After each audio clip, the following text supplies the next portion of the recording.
Bismillahirrahmanirrahim. Alhamdulillahirabbil alamin. Wa bihi nasta'inu ala umuri dunya waddin. Wassalatu wassalamu ala sayyidil mursalin wa ala alihi wa ashabihi ajma'in. Amma ba'd. Qala al-mu'allif rahimahullah wa nafa'ana bihi wa bi ulumihi wa bi ulumikum wa bi sairil muslimina fid dharain amin. Walau ba'a ardon ma'a badrin au zar'in. Lau ba'a, jika menjual siapa seseorang ardon ing tanah, ma'a badrin bersama atau menyatu dengan badr. Badr itu apa? Biji. Biji itu apa? Benih. Menyatu dengan benih au zar'in atau menyatu dengan tanaman. La yufradu, yang tidak disendirikan apa badr ataupun zar' bil bai'i dengan penjualan. Jawabnya lau batola maka batal apa bai' atau akad fil jami' di dalam seluruhnya. Ketika kita menjual tanah dan di dalam tanah tersebut ada benih yang masih belum tumbuh atau ada tanaman yang masih belum mengeluarkan buahnya, belum kelihatan buahnya, dan kita menjualnya langsung. Ini ada tanah, dalamnya sudah ada benihnya, saya jual ke ente dengan harga 100 juta, maka tidak sah penjualan tersebut. Paham ya? Ada tanah, mama sawah, sudah ditanemin padi sudah kelihatan, tapi belum keluar padinya, belum keluar apa? Padinya, belum kelihatan. Ya, belum kelihatan. Masih muda. Maka penjualan yang tidak disendirikan langsung, ini saya jual tanah yang ada padinya, belum apa? Dia itu namanya belum apa? Belum, kalau buah kan belum berbuah, kalau padi belum sudah tumbuh. Oh ya. Cuman padinya belum ada gitu lah. Tahu padi enggak? Gabah. Ya. Belum ada gabahnya. Belum panen enggak? Ngambai bahasa apa itu? Ngambai teh yang kayak gini. Enggak. Ngelup gitu. Belum, enggak, sebelum itu. Jadi padi muncul itu, kalau dalam bahasa Jawa itu merapu namanya. Belum merapu. Merapu itu sudah keluar padinya kecil-kecil itu lah. Kalau ini pentil, belum mentil kan gitu. Nah, kalau padi apa? Belum.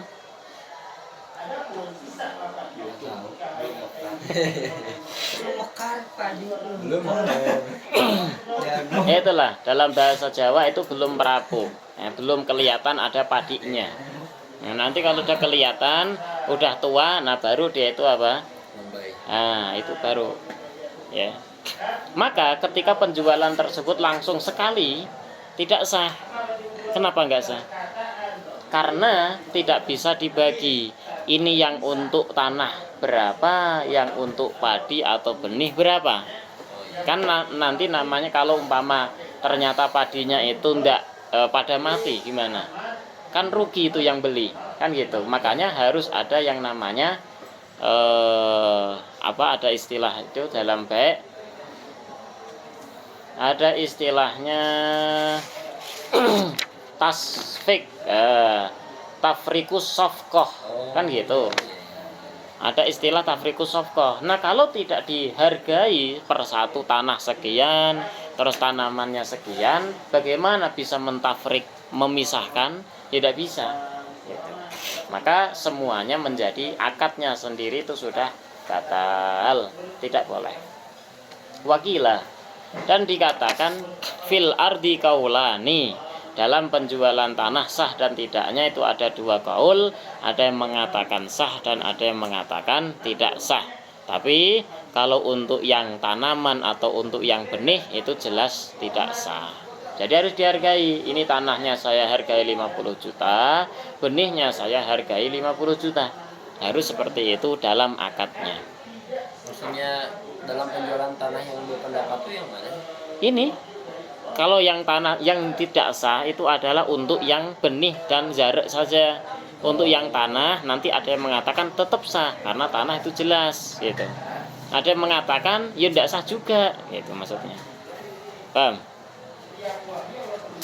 Wa yadkhulu dan masuk fi bai'il ardi di dalam penjualan tanah. Itu sudah titik. Sekarang masalah baru lagi.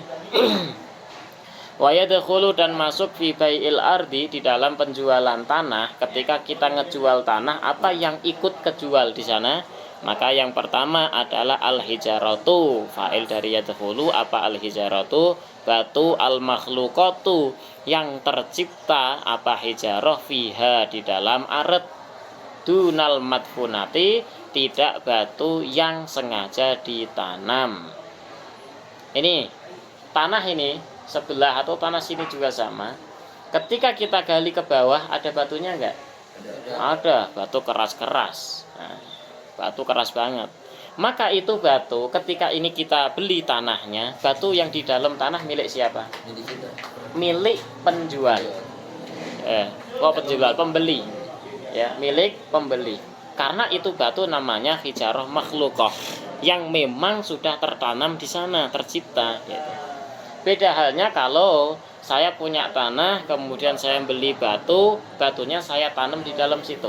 Kemudian saya jual tanahnya, maka batu itu tetap menjadi milik saya dan saya berhak untuk mengambilnya. Paham ya? Dan ini ya memang hukumnya seperti itu.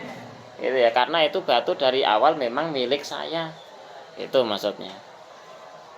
Wala khiyar dan tidak ada khiyar itu maujud lil mushtari bagi seorang pembeli in alima jika mengetahui siapa mushtari. Saya membeli satu tanah, sebidang tanah, kemudian di dalam tanah tersebut itu ternyata ada batu milik penjual yang dulu akhirnya diambil lagi. Kan saya itu milik tak saya tanahnya, cuman batunya mau diambil lagi sama orang yang ngejual awal tadi. Saya memperbolehkan enggak? Ya harus memperbolehkan. Nah, kalau saya mengetahui fulan itu punya batu di dalam itu, tapi tetap saya beli itu tanah, maka mau enggak mau saya harus merelakan batunya diambil lagi. Kalau batu diambil tanah kira-kira jadi rata tidak? Enggak. Kan akan akan ke bawah, itu jelas. Lah itu saya yang rugi. Ya enggak masalah karena dari awal saya sudah tahu. Paham enggak? Dari awal saya sudah tahu kalau itu tanah dalamnya ada batu milik fulan dan satu saat nanti akan diambil kembali. La khiyarah, enggak ada khiyar untuk membatalkan akad tersebut. Mau enggak mau saya harus ridho batunya untuk diambil lagi gitu. Batunya udah beli aja. Oh boleh, nggak masalah. Tapi kan harus ngeluarin uang lagi. Itu masalahnya. Dan berarti nggak harus ngelihat takobut itu. Nggak mesti takobut. Lihat gimana? Maksudnya nggak mesti serah terima gitu takobut. Untuk? Batunya gitu. Buat apa? Oh nggak usah ya. Lihat kan sudah di sana. Di situ ya. Gimana nyerahin? Maksud diambil dulu. Nggak usah, langsung aja. Yo nggak tahu. Ya nggak tahu lah. Mungkin supaya nggak menuhin tempat atau bagaimana akhirnya dipendem di dalam tanah. Nanti satu saat diambil dipakai untuk membuat rumah kan nggak tahu. Itu. Kan tadi kalau nggak tahu gimana sih? Nah ini beda lagi. Kalau nggak tahu nanti ada khiyar. Kalau ini tahu dia dari awal sudah tahu. Sama halnya Nabil jualan HP dan ente tahu kalau HP-nya Nabil itu maib. Sudah retak layarnya. Ente udah tahu nggak? Oh tahu layarnya retak. Tapi tetap ente beli. Boleh nggak ente? Oh kok retak layarnya, balikan nggak jadi? Boleh nggak? Enggak, karena dari awal sudah tahu. Maka la khiyarah. Ya, tidak ada pilihan. Saat kayak kalau misalnya beli rumah, ternyata kan untuk tanahnya luas. Ternyata ada gudang isinya waktu itu ada 1000 mobil gitu, mobil antik. Itu jadi milik pembelinya. Ada Pak di berita. Mobil itu mankul. Di awal ya. Ketika kita menjual rumah, menjual tanah, yang akan masuk ke penjualan itu apa? Sesuatu yang sabit. Sabit, bangunan pondasi itu sabit. Maka akan ikut kejual. Kalau mankul, mobil mankul atau sabit? Mankul, bisa dipindah dia. maka dia itu tidak termasuk daripada penjualan. Kalau menemukan ada kayak gitu, ya balikin.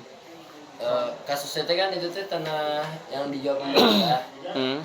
di Amerika. Ya. Nah terus abis itu dibelikan sama orang. Nah Hmm. ternyata dan emang ternyata ada gudang karena nggak kurus, waktu dia beresin ada gudang isinya tuh katanya sampai ratusan mobil katanya di dalamnya teh. Nah terus waktu udah bilang ke pemerintahnya juga nggak tahu punya siapa, terus kata pemerintahnya sok aja kata buat kamu katanya.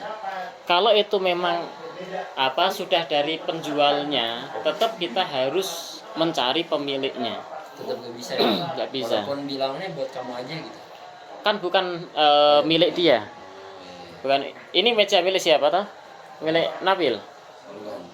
Bukan. Tiba-tiba Nabil ngomong ke Mufti, "Muf, udah buat kamu aja." Apakah jadi milik Mufti? Enggak, karena bukan milik Nabil. Gitu. Boleh ngomong seperti itu adalah pemilik. Ya, yang boleh ngomong menghibahkan, memberikan itu pemilik. Tapi kan udah lama gitu sih, nggak tahu siapa punya siapa. Udah mati misalnya. Hukumnya hukum apa itu? Hukum barang temuan, lukotoh. Lukotoh itu nanti ada beberapa cara. Boleh kita miliki tidak? Boleh kita jual? Boleh, tapi dengan syarat. Dalam hatinya harus ada niatan ketika bertemu pemilik aslinya kita mau bersedia mengganti. Itu baru sah. Tapi kalau tidak ada seperti itu niatannya ya haram. Nggak boleh. Ente ngambil uang 100 rupiah, 100 rupiah. Ente ambil, ente buat jajanin, boleh enggak? Boleh, tapi dengan niat. Nanti kalau ini ketemu pemilik aslinya dia nagih, saya siap ganti. Harus ada seperti itu. Kalau nggak ada niatan seperti itu mau bersedia untuk ganti, ya haram. Ente berarti menjajankan atau membeli mentasarufkan uang milik orang lain, dan itu nggak boleh. Tapi kalau ada niat mau ganti itu nggak tercela berarti ya? Enggak, kan memang seperti itu. Harus ada niatan dulu. Itu. Tapi sebelumnya kan diumumin. Kalau uang 100 rupiah kira-kira dicari nggak? Enggak, udah ambil aja langsung. Ada niatan, ini saya miliki. Kalau udah ente miliki, jadi milik ente. Tapi dengan syarat apa? Bersedia untuk mengganti kalau ketemu pemilik asli dan dia menagihnya. Gitu ya. Tapi nggak bakal dibawa ke akhirat kan ya? Maksudnya ntar digantinya sama pahala kita gitu. Enggak. Kan ini kalau ketemu, kalau nggak ketemu bagaimana? Ya beda lagi, sudah menjadi milik dia gitu. Bukan hutang ya. Beda.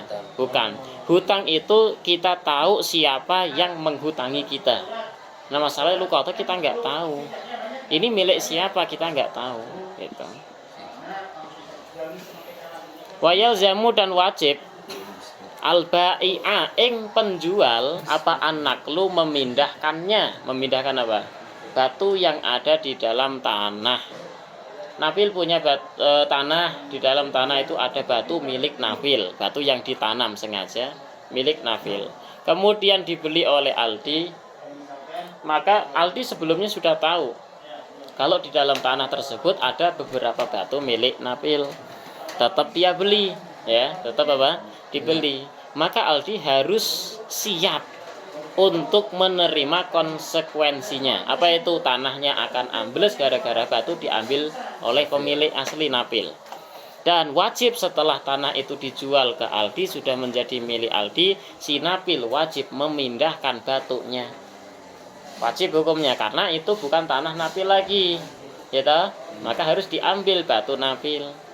Ente punya rumah, ente jual, boleh nggak ente terus naruh mobil di sono dengan paksa di rumah tadi yang ente jual? Nggak boleh, harus ente ambil. Ya.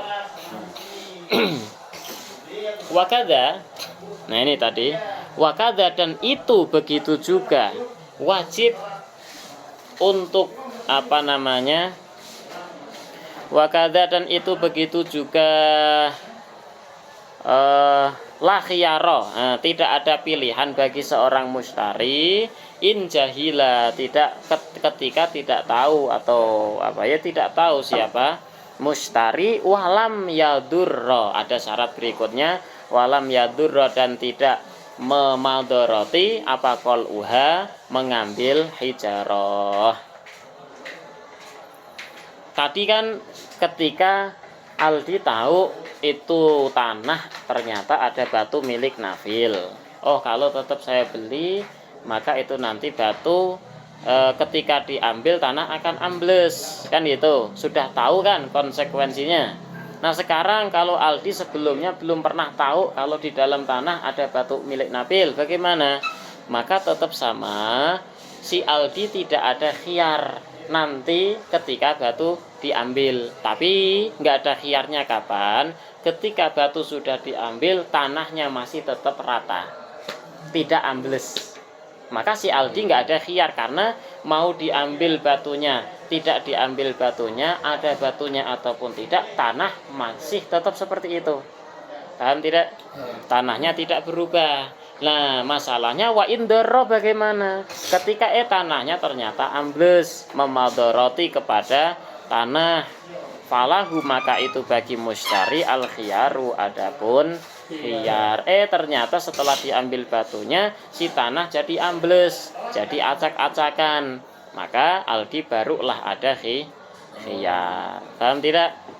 Kalau sebelumnya Aldi tahu maka jelas nggak ada khiyar. Paham? Mau tanahnya itu rusak tidak rusak setelah diambil batunya, tetap tidak ada khiyar. Nah sekarang kalau Aldi belum pernah tahu kalau di dalam ada batu, bagaimana? Tafsil.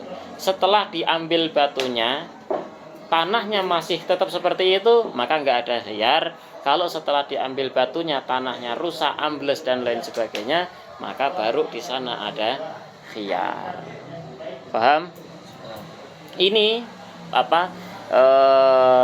masalah yang seperti ini seakan-akan itu mustahil kita alami, iya enggak? Seakan-akan, iya enggak? Yang ngerusak mah iya sih. Iya, seakan-akan mustahil kita alami. Tapi yang namanya fikih, masya Allah itu, fikih itu mesti satu saat kita akan ngalami. Kalau enggak kita yang ngalamin, orang lain tanya ke kita, itu pasti. Dan ini sudah saya rasakan. Gitu. Ternyata betul yang dulunya itu saya lihat ini mustahil nggak akan ada. Ternyata ada. Makanya yang kayak gini tuh harus kita pelajari betul. Jangan ini saya pelajari tekuni, yang lain ini kayaknya nggak ada nih. Artinya tidak ditekuni, nggak didalemi. Padahal nggak, harus didalemi semua. Sampai benar-benar paham, nanti bisa digunakan. Satu saat kita akan ngalamin, itu pasti. Itulah fikih. Ajibnya fikih itu kayak gitu. Kasus kayak gini belum pernah. Yang lainnya sudah ada, yang lain.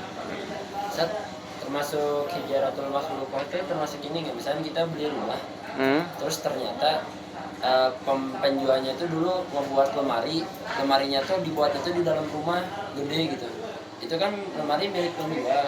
Nah tiba-tiba waktu dikeluarin tuh ternyata nggak bisa karena harus ngebongkar dulu pintu karena pintunya kekecilan misalkan. Nah itu termasuk ini nggak? Itu kan ngerusak. Bisa masuk ya? Jadi waktu dia mau ambil lemarinya ternyata harus dibongkar pintunya, jadi gitu. Ngerusak bisa. Itu termasuk. Banyak nanti kalau kita mau mengkiaskan banyak. Ente buat rumah bawah tanah dan lain, banyak lagi lah. Yang penting mankul ya. Mankul itu bisa dipindah. Maka itu nanti tetap menjadi miliknya penjual. Berikutnya fa'in ajaza lazimal bai'a an naqlu wa taswiyatul ardi. Ini masih lanjutan wa indara falahul khiyar. Ya kan? Aldi tidak tahu sebelumnya kalau di dalam tanah itu ada batunya. Terus diambil batu, ternyata tanahnya bisa ambles. Maka Aldi boleh khiyar. Khiyarnya sekarang Aldi milih tidak membatalkan penjualan tetapi melanjutkan. Sudahlah, tidak masalah, saya lanjutin aja penjualan ini.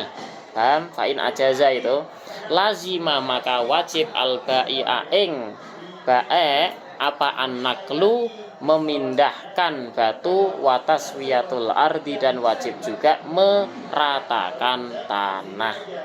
Jadi kan ada yang ambles tuh, si wajib meratakan semuanya supaya rata, tidak ada yang ambles. Kalau memang Aldi memilih untuk untuk lanjut, tidak dibatalkan.